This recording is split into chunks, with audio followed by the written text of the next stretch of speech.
Okay. तो आज हम चेक कर रहे हैं एक ऐसी चीज जो लिटरली हर घर में है, पर शायद हम उतना नोटिस नहीं करते।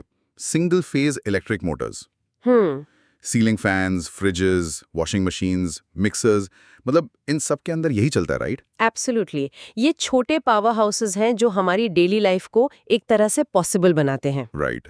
तो आज का सीन है ये समझना कि ये काम कैसे करते हैं और ये इतने कॉमन क्यों हैं। Okay, cool. Let's unpack this. In everyday Motors के पीछे का मैजिक क्या है, वो समझते हैं। तो पहले बिल्कुल सिंपल रखते हैं, ये सिंगल फेज मोटर है क्या चीज? बेसिकली ये वो इलेक्ट्रिक मोटर है जो सिंगल फेज एसी सप्लाई पे चलता है। करेक्ट। जो हमारे घरों में नॉर्मल प्लग पॉइंट्स में आती है वही सप्लाई। सिंपल। और इसका मेन फंडा वो है इलेक्ट्रोमैग्नेटिक इंडक्शन। जब एसी करंट स्टेटर के अंदर जो वाइंडिंग्स होती हैं, बेसिकली कॉइल्ड वायर, उससे पास होता है, हाँ। तो एक मैग्नेटिक फील्ड बनती है। लेकिन यहाँ एक कैच है, ये फील्ड ऑल्टरनेटिंग होती है, मतलब कंटिन्यूअसली डायरेक्शन बदलती रहती है। वेट, अगर करंट से मैग्नेटिक फील्ड बन रही है तो वो सीधा मोटर के रोटेटिंग पार्ट यानी रोटर को घुमा क्यों नहीं देती? मतलब बस फील्ड काफी नहीं है क्या शुरू करने के लिए? अच्छा पॉइंट है।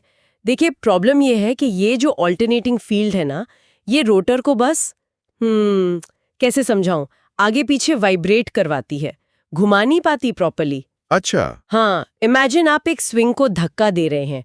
अगर आप सिर्फ सीधा आगे पीछे फोर्स लगाएंगे, वो गोल थोड़ी घूमेगा। नहीं, वो तो बस ऑसिलेट करेगा। एग्जैक्टली। गोल घुमाने के लिए एक पर्टिकुलर डायरेक्शन में एक स्टार्टिंग पुश चाहिए होता है ना, एक सर्कुलर मोशन इनिशिएट करना पड़ता है। अच्छा, ओके, दैट मेक सेंस। तो फिर मोटर स्टार्ट कैसे होता है? वो सर्कुलर पुश कैसे मिलता है उसे? उसके लिए ना कुछ एक्स्ट्रा पार्ट्स यूज होते हैं, जैसे कि एक कैपेसिटर या फिर एक एक्स्ट्रा ऑक्सिलियरी वाइंडिंग होती है। Auxiliary winding, okay. हाँ, ये पार्ट्स क्या करते हैं, वो इनकमिंग करंट को दो हिस्सों में स्प्लिट करके एक हिस्से को थोड़ा सा डिले कर देते हैं, फेज डिफरेंस क्रिएट करते हैं। Phase difference. हाँ, इस डिले की वजह से जो कंबाइंड इफेक्ट होता है वो एक रोटेटिंग मैग्नेटिक फील्ड बना देता है। अब ये फील्ड रोटर को पकड़ के घुमा सकती है। वाओ, बस ये सिंपल सी ट्रिक है जो मोटर को किक स्टार्ट कर देती है। That's quite clever. तो इसके मेन पार्ट्स क्या हुए फिर? एक तो आपने बताया स्टेटर जिसमें वाइंडिंग्स हैं, करेक्ट। और फिर जो पार्ट घूमता है उसे रोटर कहते हैं, वो स्क्विरल केज टाइप का होता है, राइट? ये नाम बड़ा फनी है। हाँ, वो इसीलिए क्योंकि इसका जो इंटरनल स्ट्रक्चर है वो थोड़ा गिलहरी के पिंजरे जैसा दिखता है, इसलिए नाम पड़ गया। अच्छा, ओके। और पार्ट्स में जैसा मैंने कहा, कुछ मोटर्स में वो कैपेसिटर होता है जो स्टार्टिंग में हेल्प करता है, राइट। और कभी-कभी एक सेंट्रीफ्यूगल स्विच भी होता है। ये बड़ा स्मार्ट कंपोनेंट है। जब मोटर एक सर्टेन स्पीड पकड़ लेती है, हाँ। तो ये स्विच ऑटोमेटिकली ऑक्सिलरी वाइंडिंग को सर्किट से डिस्कनेक्ट कर देता है, क्योंकि तब उसकी जरूरत नहीं रहती। Okay, got it. तो पूरा प्रोसेस फ्लो अगर मैं समराइज करूं, पावर ऑन किया, फिर कैपेसिटर या ऑक्सिलरी वाइंडिंग ने वो फेज डिफरेंस बनाया, रोटेटिंग फील्ड बनी, जिससे रोटेटिंग मैग्नेटिक फील्ड बने, रोटर ने घूमना शुरू किया, और फिर जब स्पीड आ गई तो मेन वाइंडिंग काम करती रहती है, और अगर स्विच है तो स्टार्टिंग वाला सर्किट हट जाता है। Exactly, perfectly summarised. हाँ। अब इसमें भी थोड़े वेरिएशंस होते हैं, टाइप्स होते हैं। हाँ, टाइप्स भी तो हैं।